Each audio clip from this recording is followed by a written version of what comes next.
Watch and learn how to make this beautiful short pants. You're going to be learning how to calculate your flap, your croch measurement. So first thing I did, I folded my fabric into two and I'll be rolling a line to serve as my starting point. And then from that side, I'll mark the length of my pants, right? So I'm just marking the hip line. Now the hip line is 9 inches. So you discover that I am putting the tape from that side that I marked. That is to say, I remove 2 inches from there so that when I'm done, I'll add 2 inches of band. So this part that I mark is my hip line. So the length of my pant is going to be 19 inches and I'll go ahead to add 2 inches of allowance. That is to say, I put my tape from 2, starting from that first line that we row. Then I'll measure my hip line and then the length of my pant. That is what I'll be that is what I'm doing right now. Now after doing that, I'll just go ahead to rule it. So this first line I'm ruling is the actual length of the pant, right? Yeah, this is the actual length of the pant, and then this second line is going to be the allowance. So I'm adding like 1.5 to 2 inches of allowance. That's going to serve as folding allowance. So next thing you have to do is to divide your hip measurement by 4. So when I divided mine, I have 10 inches, and then you add 1 inches for ease. This is an Ankara pant. So since this is an Ankara pant, it's not supposed to be tight, right? So that is why we are adding 1 inch. Guys, you get, yes. So you're going to divide your hip by 4 and add 1 inch.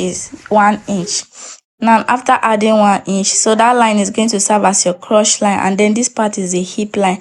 Next thing, now we'll put your hip measurement on that croch line and you extend it to the hip line, and then add 4 inches of allowance. That is going to serve as ease. And then on that croch line, you extend it with your croch extension. Mine is 2 inches. That is my hip divided by 20, and I'll just go ahead to connect it like so. So next, on the waistline, I'll go ahead to put my waist measurement plus like 4 inches of allowance because I want it to be free, and I'll be putting elastic. Then I'll just curve it like so to meet the hip line like this. So that is all for the upper part. And next thing is, I'll come to the length of the pants and then I'll go in by 1.5 on the two side. 1.5, I'll connect it like so. Can you see? Yeah.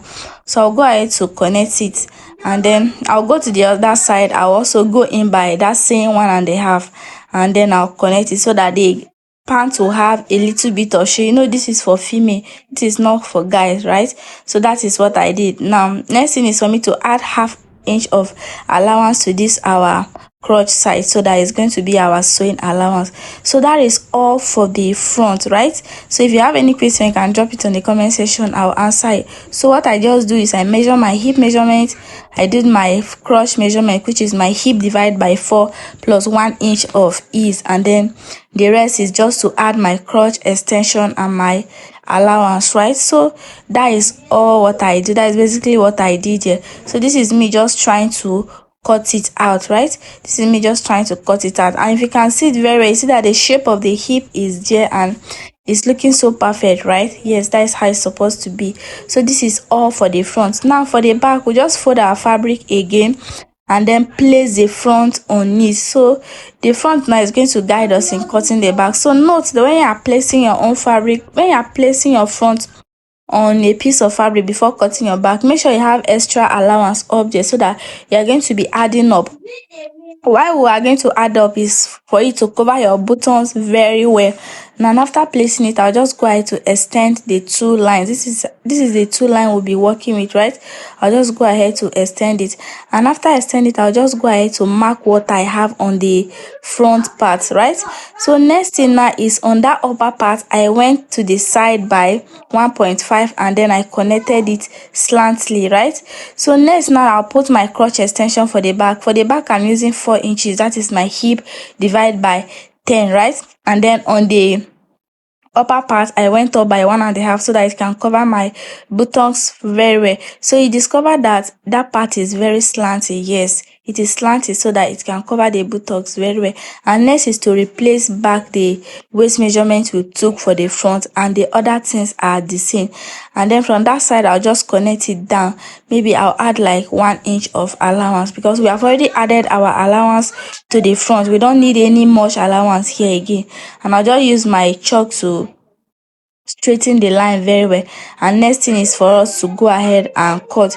You discover that the back crotch extension is bigger than the front, right? Yes, that is because the back has buttons and the front doesn't have. Can you see?